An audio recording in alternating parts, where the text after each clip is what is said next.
And I'm now curious if the door is still squeaking like it did yesterday. Yes, it is. Okay, then I guess we'll just get started now. First of all, good morning, everyone. Thank you for being here this early. I don't know how late it was for you yesterday, but I only got something like 4 hours of sleep tonight, so please don't hold it against me. I'm doing my best. So I'm going to talk to you about developing OctoPrint today, stuff why I created it, things why I created it, and also about a bunch of the challenges that I face daily and over the years when in creating it and working on it and maintaining it. First of all, though, of course, the obvious question: who am I even? So my name is Gina Häußge. This weird character there is not a B. You can trust me on that. It's an S. And I'm also known as Foozle around the net. And I'm the creator and maintainer of OctoPrint, and actually also more or less the sole developer. And I've been a passionate coder basically ever since I can, ever since I was on this world and was able to touch a computer. So I started coding with 7. And quickly realized that this was what I was going to do with my life, and so I stuck to it, and also went to university and studied computer science, and then later became an IT consultant and a software engineer for a big multinational corporation. And now I'm not longer that, but yeah, because I became the owner of a 3D printer in late 2012. And, it's no longer just one, and maybe you can send help because they keep multiplying. And, the question is, why did I create OctoPrint? And the answer is a bit hidden in this picture, because after I had gotten my first printer, it was sitting on my desktop in my office, and it was taking up a lot of space. It was producing some noise. It was also, PLA smells fairly pleasant, but if you're sitting next to it for hours and hours on end and trying to work or trying to game, then it gets a bit tiring quickly. So, pretty much I just wanted my desk back.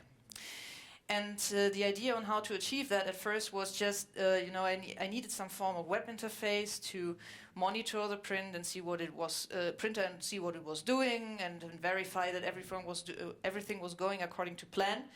And I also obviously needed some kind of server installed on something cheap, like a Raspberry Pi, which had just come out in that year, in order to drive the print job and do all the monitoring and all that. And the idea was to just attach that to the printer, put the printer in my spare bathroom, and have it sit in there and print and all that, and allow me to still see what it was doing remotely via my Wi-Fi network, and just verify everything was fine without constantly having to go there and check and or worry that it had detached from the bed or the heaters were failing or whatnot. And so I started looking around the net if there were any solutions like that, because I figured there probably must be a ton of them, because I cannot be the only person with this kind of problem. And there were some solutions that offered you a web interface in order to, basically control your printer, but the problem was they basically treated the printer as some kind of write-only thing. So the only thing you could do with these existing interfaces was you could upload a G-code file and tell the server to print it, but you did not get any feedback. You did not, you didn't know how fast it had gone, how far it had gone. You also, there was no way to monitor the heaters, and you just basically had to fire and forget and hope that it would print, and then maybe still constantly go to your room and check that everything was still fine.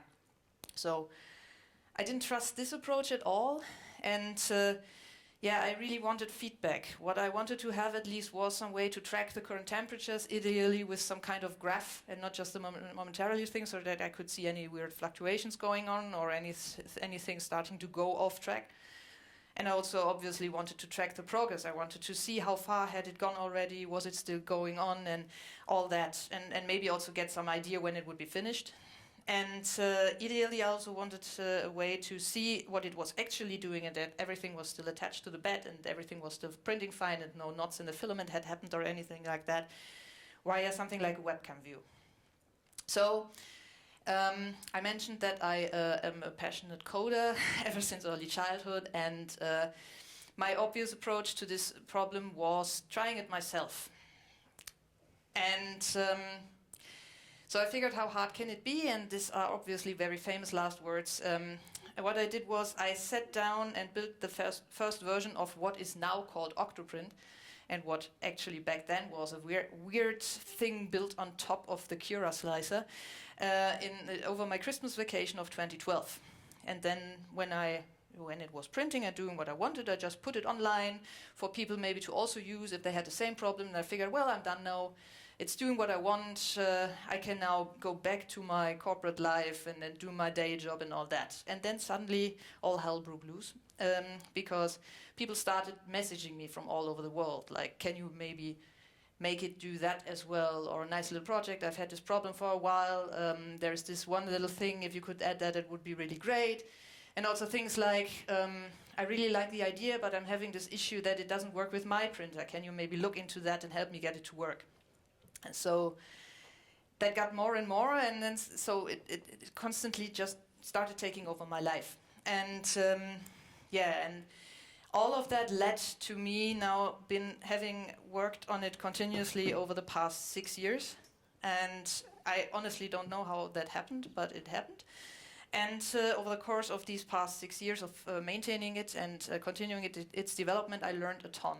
And I also ran in a couple of challenges along the way, which I didn't anticipate before, because when I started working on OctoPrint, I just had gotten my first 3D printer. I had no idea how the communication worked.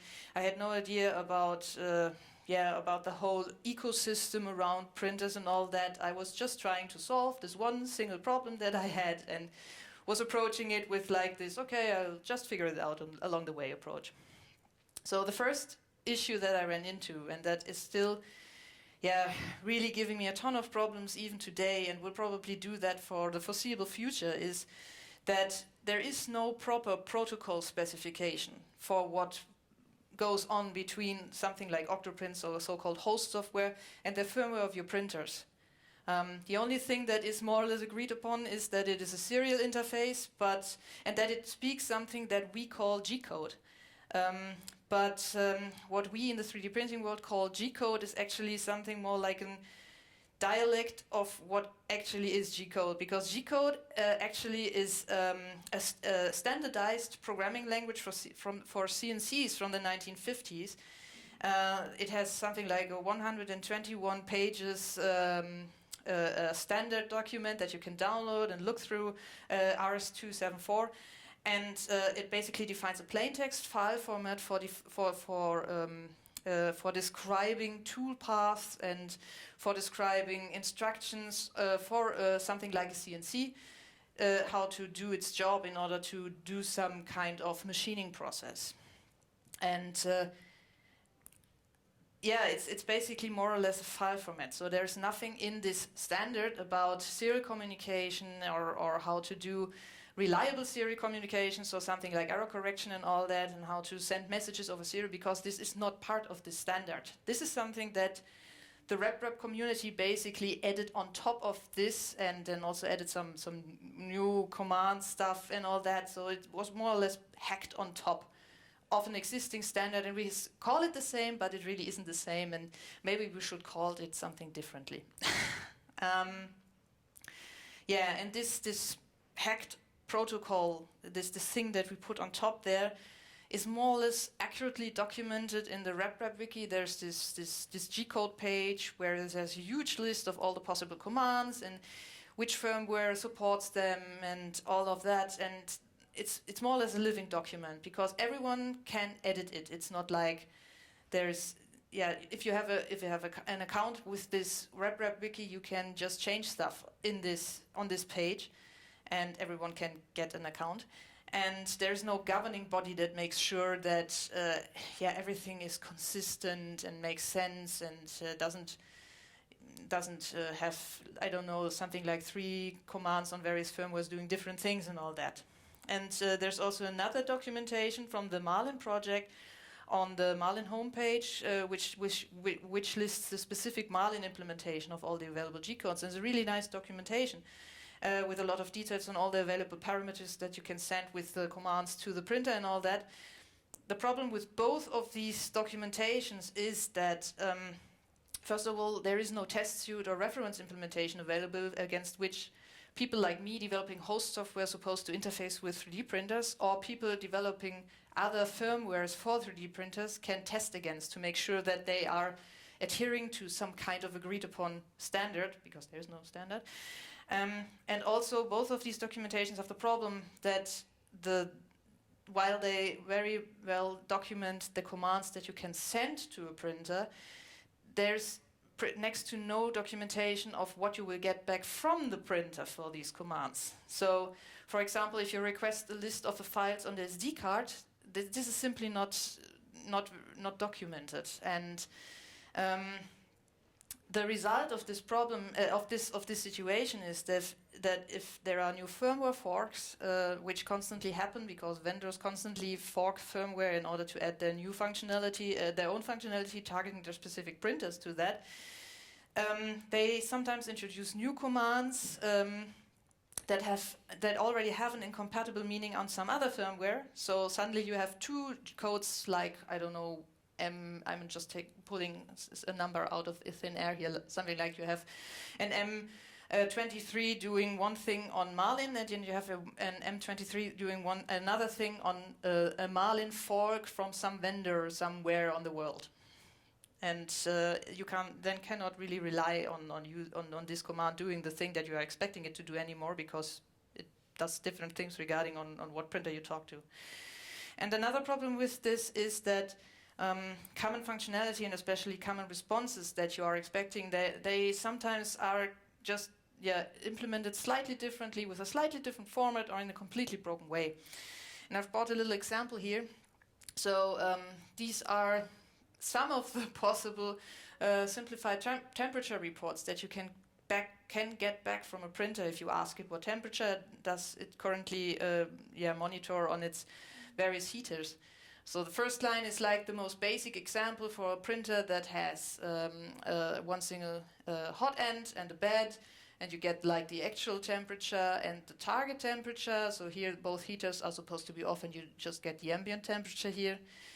And the second line is the same example for a printer with two tool heads and one bed.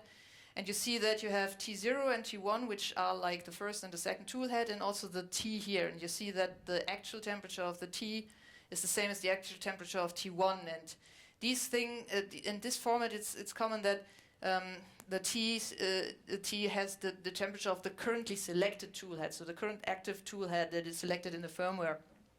But if you now take a look at the third line from SmoothieWare, you see this is also for a multi-extruder setup with two tool heads. You do not have a T0, you only have a T, and SmoothieWare implemented it the way that the T is always the first extruder, and the T1 and T2 and T3 and all that then are something else. And then you also get this version, which doesn't have this OK in the front. This is what you get back from when you have temperature auto-reporting configured in your firmware, or when it is currently in a blocking heat up, because then you will automatically get pushed these lines, or maybe, it depends on the firmware, you will only get this one if you're currently in a blocking heat up of only the first extruder, or if you only happen to have a first extruder and have auto-report enabled. So only get actual and target. And sometimes in a blocking heat up, you only get, bless you, you only get the current temperature of the targeted hot heater. So you see that sometimes if it's in a blocking heat up for something like 2 minutes or so, heating up a very big bed with a low-powered heater, it can happen that you only get the current bed temperature for 2 minutes and have no idea what the hot ends are doing due to that, because it completely depends on the firmware implementation what kind of degree of detail it will report back to you. And then you also have something like these things. For example, the Creality CRX, the firmware developers there decided to prefix all of the heaters with a double equal sign. I don't know why. But it's not working with OctoPrint's parser because it's completely random. And then there's also the Lurch S, which put an echo in front and put the OK at the end, and there's no white space. And yeah, this is also something that is just hard to parse when you have an optimized parser to be able to handle all of that. So this is a big problem, and because it really makes it tricky to have OctoPrint work with every printer out there when people just constantly change the messages and all that and put that on printers and sell them, and then users are coming to me complaining, why doesn't it work? Why doesn't the temperature reporting work and all of that? And then I have to look if I can somehow make it work. And the consequence for me is that I basically constantly have to read through firmware sources of forks and also of mainline versions and all of that. And these days, this gets increasingly difficult because we now have a ton of printers coming from China and elsewhere where you simply do not get a firmware source anymore. They do in-house development, they do their own custom stuff, and usually they try to mirror what they are seeing in printers that are out there, but they sometimes get things wrong, and then stuff gets really tricky. And in cases of this, I have to rely also on people to send in logs and work with me who own printers like that, because I cannot own every possible printer under the sun in order to figure out if I can make it compatible or not. And figuring this out is also something because I have to draw a line somewhere. If I try to support every possible broken response, then I will just get a very, very complex parsing mechanism, and not only for temperature reports, but for basically everything that I need to read from a printer and try to understand from a printer. And if you're now thinking, well, then why don't you just try to standardize all of that and just turn it into something well-defined and all that? I tried that. It was not that lot of fun. I met strong resistance from the community when I attempted this, and it was responsible for some of these gray hairs. So I figured I already have a big project on my hand, and maybe someone else should try that if they want to, because yeah, it was just increasingly frustrating. Long story short, if you get some printer and something with your new printer doesn't work like you would expect it to, if this is due to some weird interpretation of the communication protocol, then please do not scream at me, but talk to your vendor and talk them into fixing their firmware, because I cannot do anything about that, and I'm actually on your side. I want this stuff to work, but I just cannot accommodate everything. Yeah. And that brings me to the second challenge that I faced and still am facing. I already mentioned that usually printer vendors tend to fork existing firmware and add their own little tidbits, supporting their own specific hardwares and also maybe some kind of functionality that they build into everything. And that leads to a very, very fragmented landscape of available firmware. And another problem is that a ton of users out there either do not update their firmware or even cannot update their firmware. So they just keep running the version that came with their printer maybe 2 or 3 years ago, or even older than that, and they never update to something newer, if they even can get something newer, or if they even can update, because some printers make it also increasingly difficult these days, where you have to open them up and put some jumpers on the controller board and then maybe even attach some programming adder and all that. And those vendors that I mentioned that fork firmware and then add their own stuff, they also tend to never merge back from what they started with again. So if there are bug fixes to the mainline version, they never get them. And the result of this is that there are a ton of ancient bugs that I ran into while developing OctoPrint over the years, some of which I fixed 6 or 7 years ago. 6 years ago, are still present in current printers that are currently entering the market and being sold as new, because the vendors that are using that, they forked off some ancient version of Marlin. Maybe they forked off some other vendor fork, which forked from another vendor fork, which forked from an ancient version of Marlin or Repetier or something like that. And that leads to issues like the missing OKs, where you saw these OKs with the temperature responses. This OK basically tells OctoPrint that the firmware received a command and is now ready to receive another one. So if that misses, that is not there, then OctoPrint doesn't know it's allowed to proceed sending stuff, and then your print stalls, for example. And there were also a bunch of I think 3 or 4 years ago that was, or something like that, a ton of Marlin versions out there were still happily translating their serial messages. So the stuff that actually OctoPrint needs to read suddenly wasn't coming in as English, but depending on what the user had configured that they wanted their controller, their LCD display to say, it suddenly was Greek or Swedish or whatnot.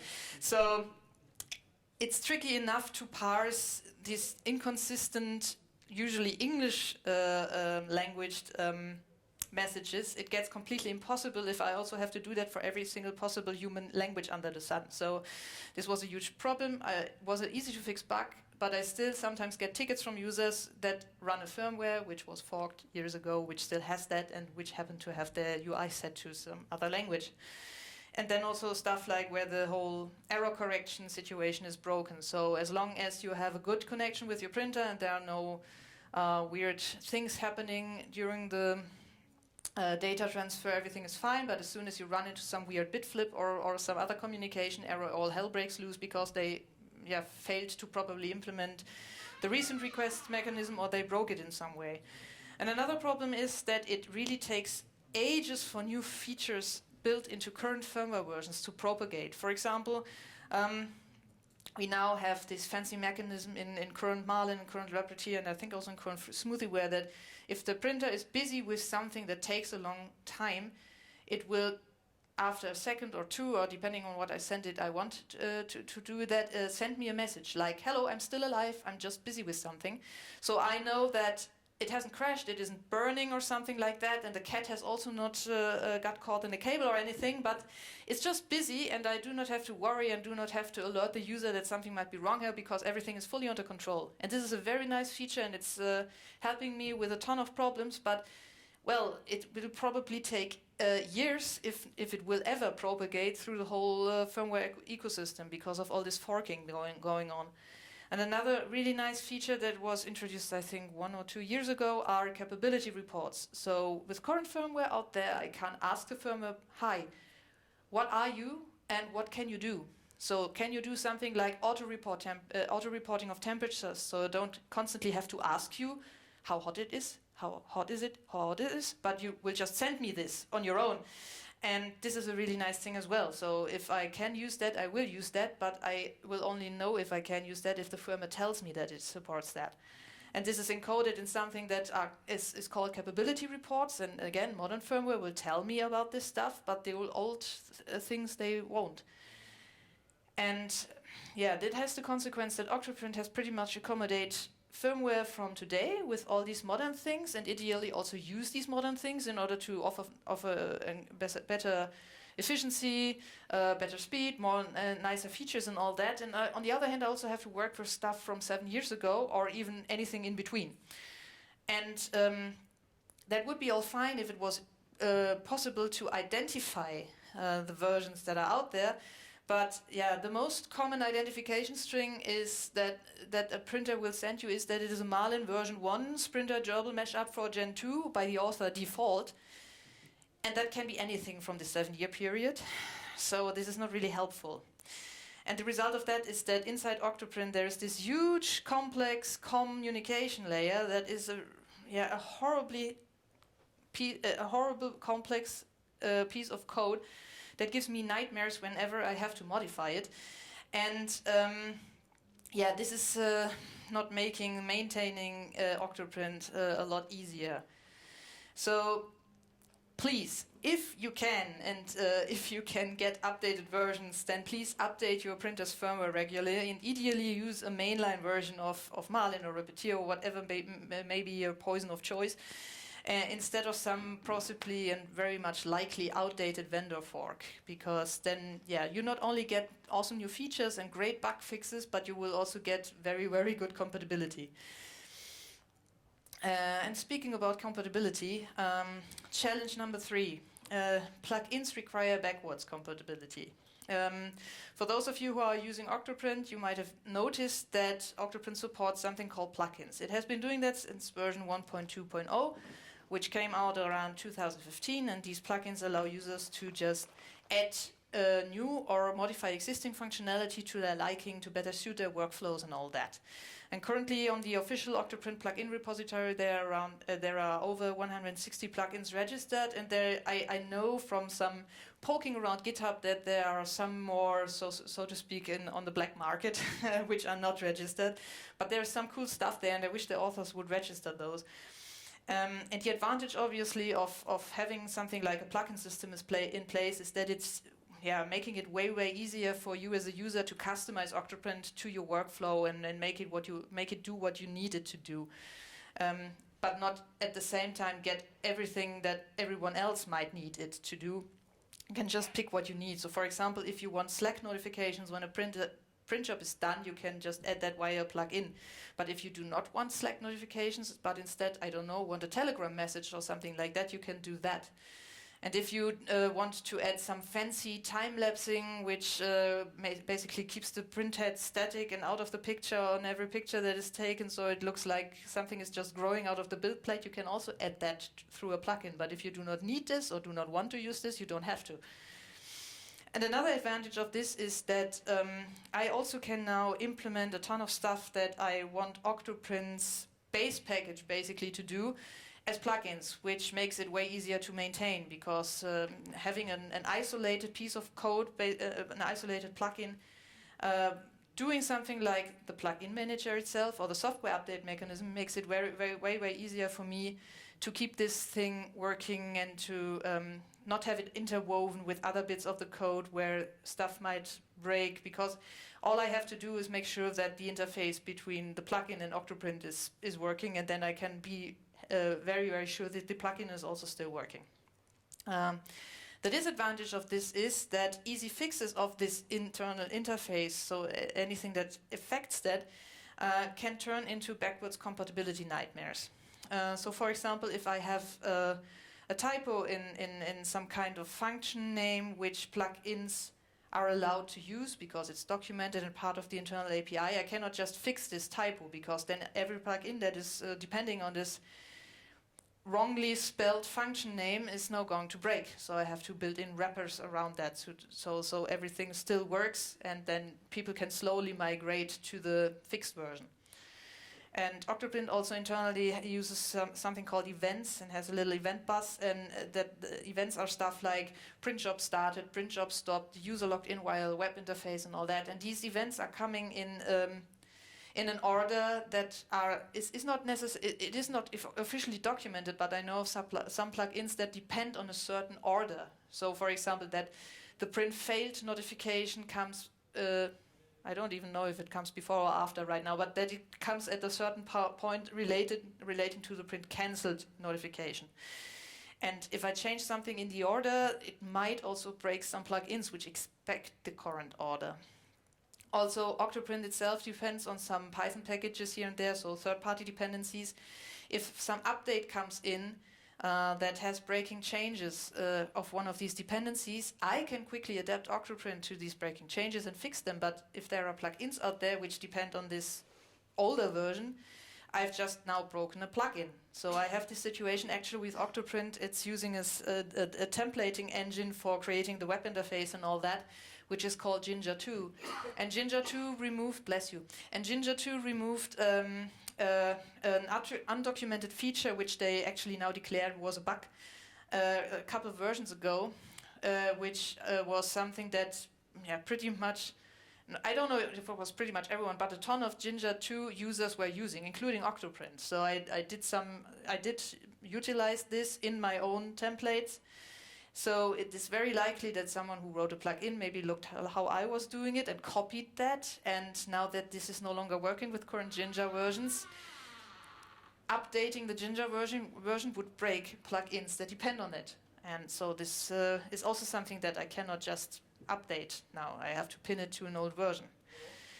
And those of you following me on YouTube and regularly watching my OctoPrint on Air episodes that I put out might have noticed that I've recently started to talk a lot about Python 3 and Python 2 and all that, because OctoPrint is written in Python. Python currently has two major versions out, 2 and 3. They are not backwards compatible, so Python 3 added some stuff that is just, is not working on Python 2 and vice versa.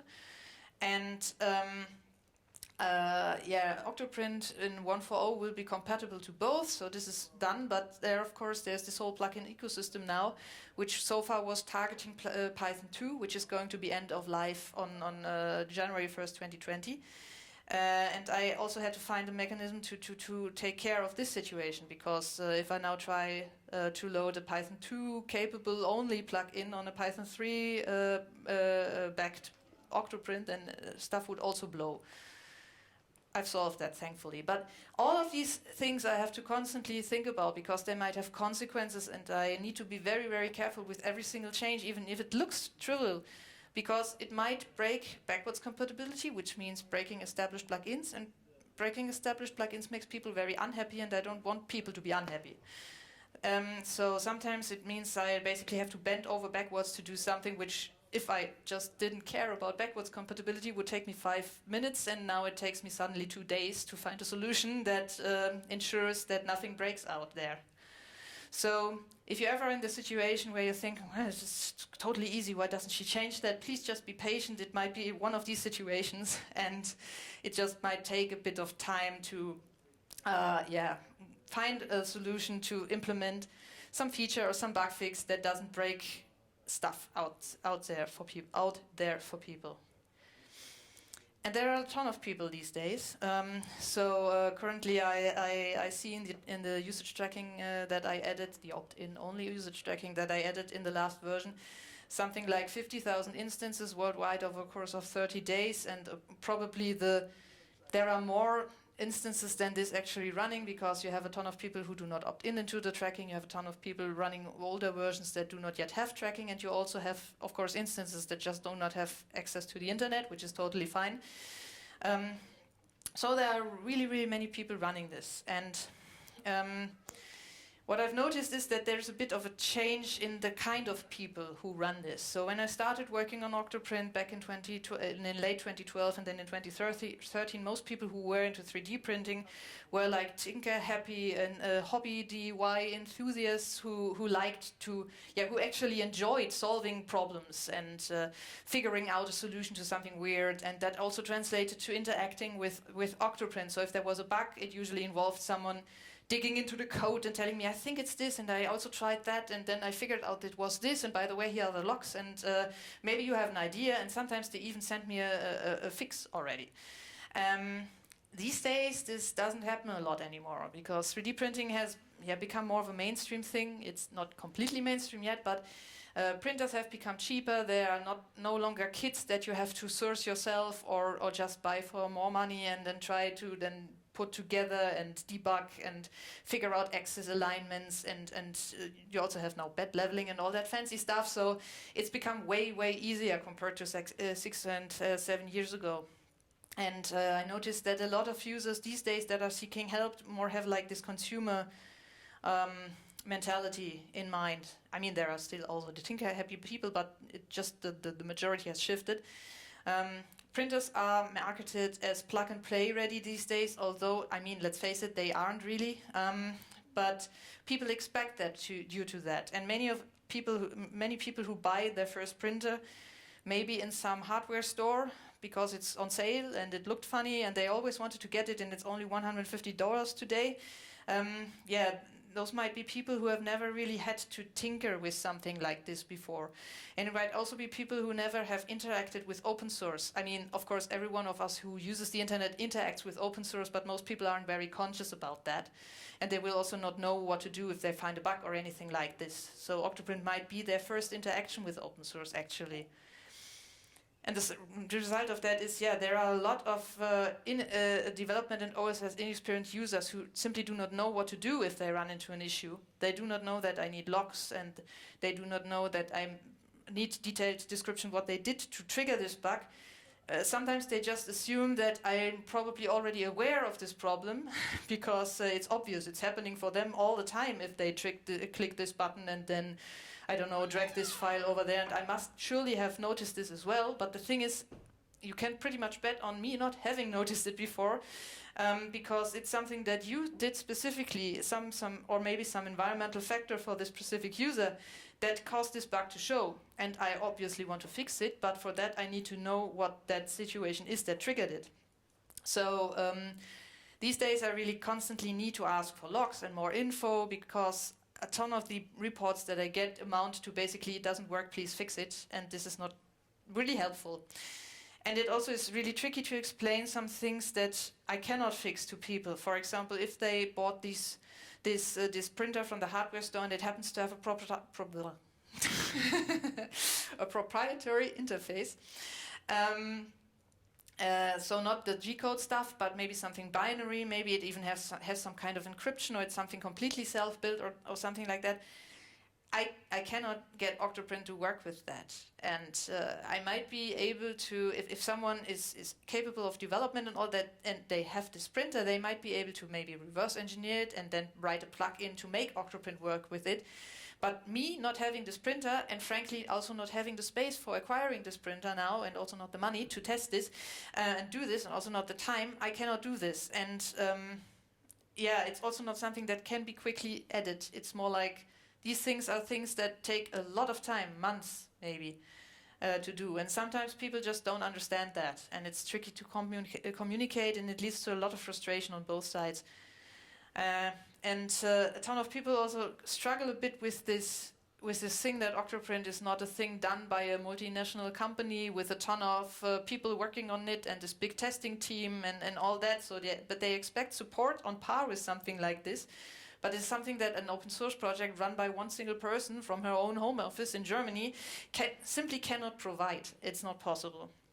And sometimes there's also a bit of a hostile reaction going on when they are told something like, sorry, your proprietary printer won't work. Or other inconvenient truths like that. So people then take this personal, or like, you just don't want to do it, or something like that. I mean, I don't, but it's not because I have something against them or something. It's just because I can't.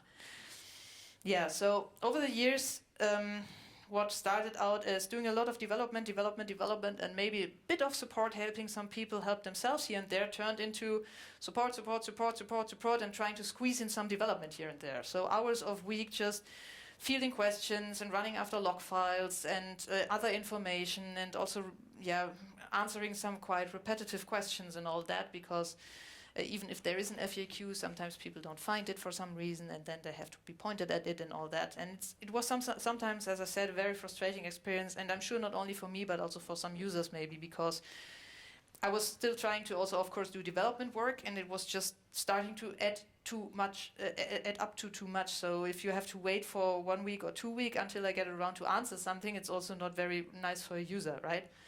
So what I did to combat this situation is I established a community forum, which is a central place now where people can seek help, support, ask questions, and also share cool stuff that they built with or around OctoPrint. So if they build some cool add-on interface, or if the author of Octolabs, for example, which is this plugin with the time lapse and all that, he also shared some cool time lapses on there, and there's also some collaboration going on with regards to creating new plugins, and people are really talking to each other and exchanging ideas and all that. And it's not just me anymore having to do all that and having to help people, but people just do it together and as a community. And that seems to actually work best so far, and has put a huge load off my shoulders. So if you happen to have a problem with OctoPrint, or some question, or you just don't know how to do something, maybe even if you have a development question, if you want to develop a plugin or something like that, then just please go there and help each other with questions and problems. If there's something that I notice, I read every single topic still, but I just don't reply to all of them if I see they are being handled by the community. But if I see that something is not getting any kind of responses, then I will also step in if I have the time to do so. Yeah. So this is really the best place to do that. Okay, and the final challenge is maybe a very obvious one. So based on what I've described now, you might have noticed the project size is now way past anything that you can do as a pet project on the side of a full-time job. So I have to do this maintenance of existing code and put out regular maintenance releases. I also want to develop new features or big refactorings and something like that. I have to do a bit of community management. It's bit less now, but I still have to be present. People need to be aware that I'm there and all that.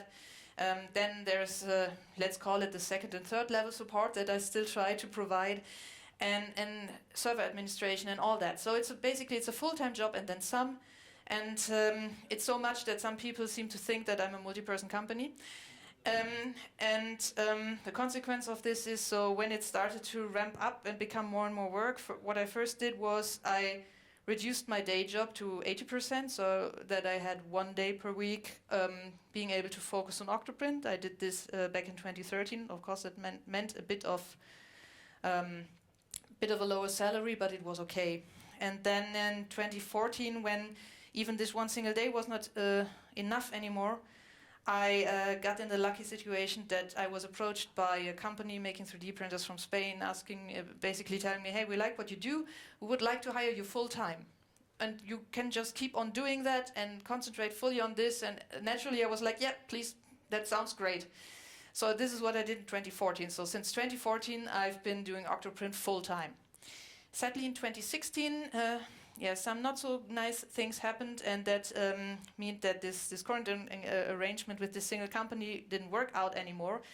And now I was in the situation that either I had to find another solution to make it work, or I just had to stop developing OctoPrint and return to my life as an IT consultant and all that, and drop OctoPrint because as I said, it was simply grown way past the pet project size. I simply could not do this anymore on the side. I had tried that during this 2013 period where it was 1 day per week plus the evenings, after hours, plus holidays, vacations and all that. And it's not something that I can recommend at all, because at first it works great, but then after a couple of months of doing this, friends and family get a bit angry, and you also, it's not very healthy, so to speak.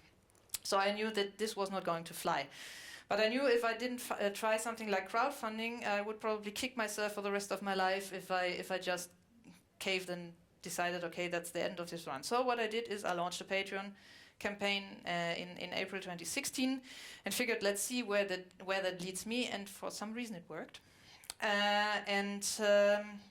Sometimes it's still a really scary situation being funded by something like 1,600 people or something like that, spread over the whole world, and I never know what will the next month bring, if Patreon is not suddenly going to change something and everyone leaves, or I don't know.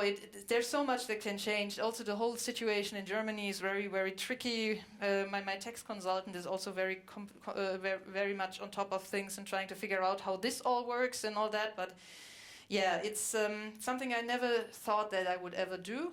But I did it, and I'm still doing it, and most days it's great. Sometimes I wake up and think, what am I doing?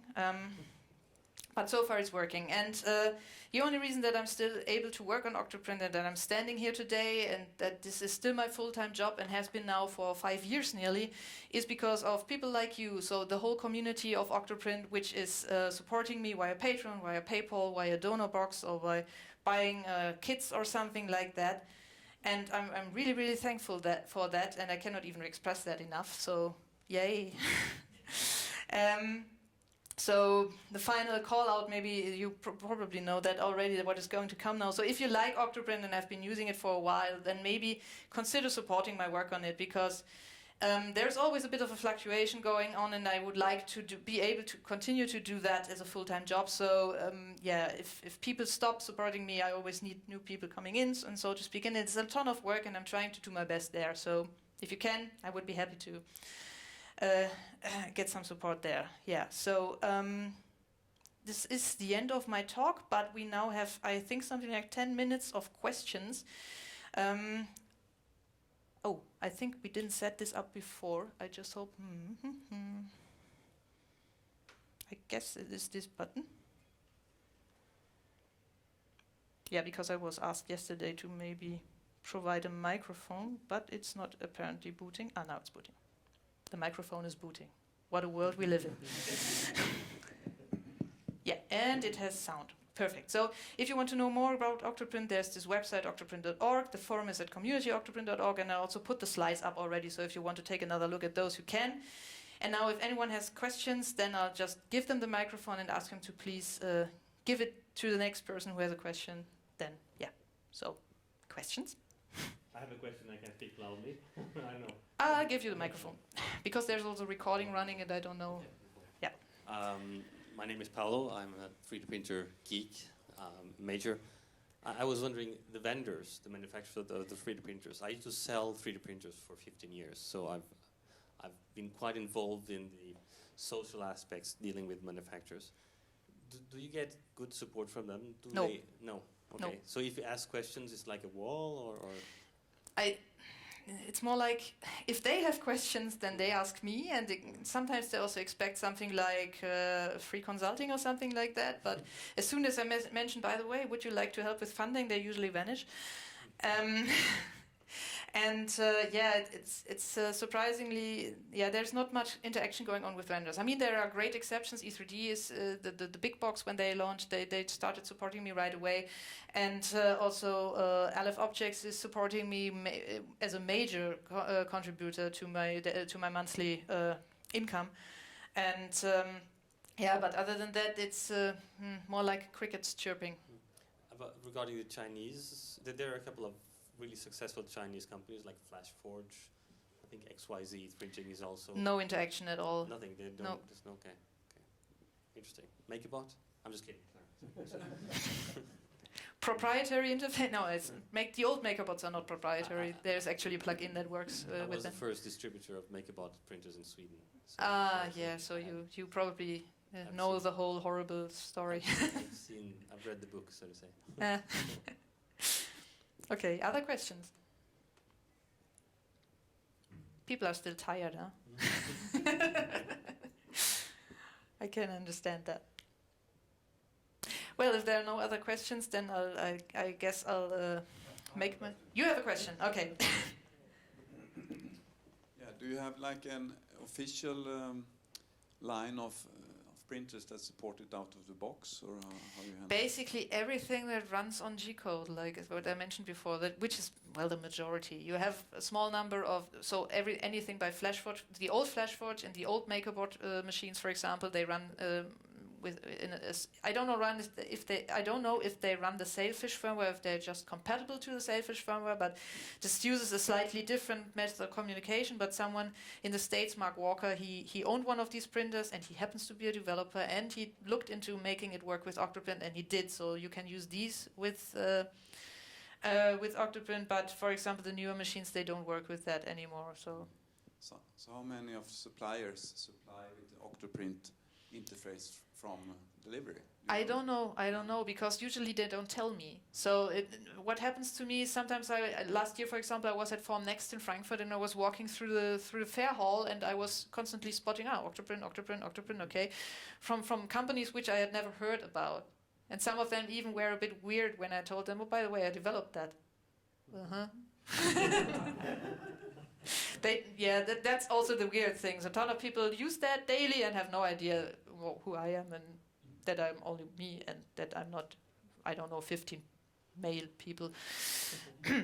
It's a bit of a weird situation sometimes. So they never even mention it in their commercials for their printers? No. Just included? Yep. Hidden?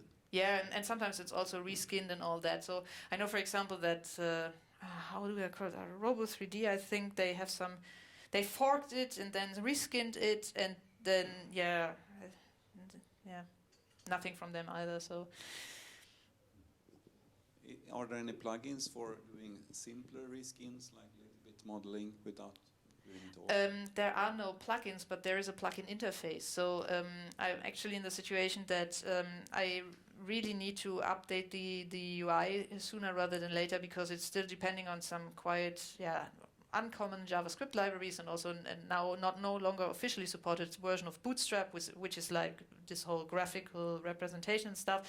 And I also want to make it a bit more pluggable and all that, but due to the backwards compatibility situation, I can't just throw the old UI away, and then because then any plugin that depends on adding UI components will no longer work.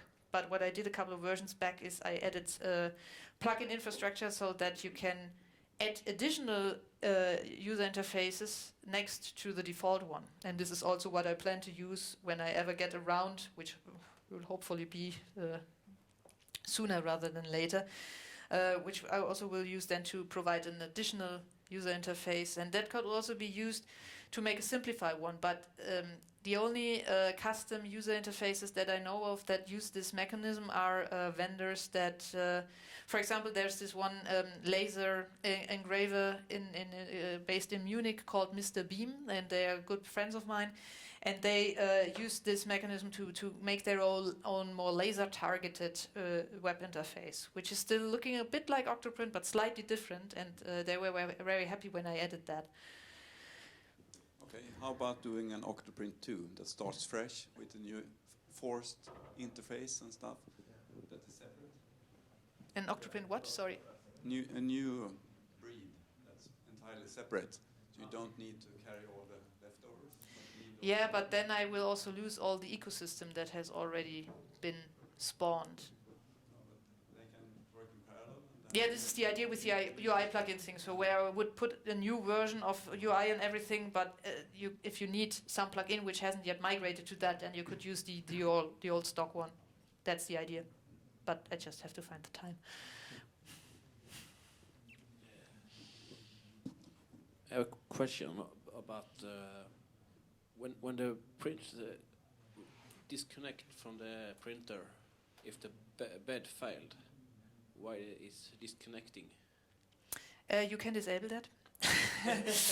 But if there's the situation that also due to this protocol situation where a ton of stuff is not really written down, and I do not know about what some specific error might mean because a ton of printers are a ton of firmwares are defining their own. I consider any error that is something that I do not know as a fatal one. And if the printer is in a fatal state, I cannot do anything with it anymore. So this is, but you can disable that, and then it will try to keep the communication going and all that. For my CR10 Pro has a feature, after 10 layers they shut down the bed. That's stupid. For save power. If you but you can still lose adhesion then, right? I mean. Yeah. I use glue for. Okay, good. In that case, yeah, okay. If you can maybe four days print, so. So if the bed shuts down, what happens then? It's printing for the maybe it's so long up the bed is. No, because wasn't it like you said that when the bed shuts down, OctoPrint disconnects? Or, but then the firmware is probably triggering something that OctoPrint thinks is a fatal error. So it would be interesting to know what it is saying then, because then I could build something into OctoPrint that doesn't then interpret that as a horrible fatal error. Yeah. Any more questions? A comment. A comment. What you've done is amazing. Thank you. It still amazes me sometimes what it has done to my life, but it's been really quite the ride, and I'm still. Some days the days where I'm not like, what am I doing? This is also scary. I'm like, wow. I don't know what happened there. Yeah. Okay, well, so if there are no questions anymore, I'll give my voice cords a bit of a break. And but before you go, I have stickers here. I have more than those in the back. But so if you want one, take one. And so thank you for your time and being here at this early hour after possibly a late night. I don't know. In my case, yes. And thanks.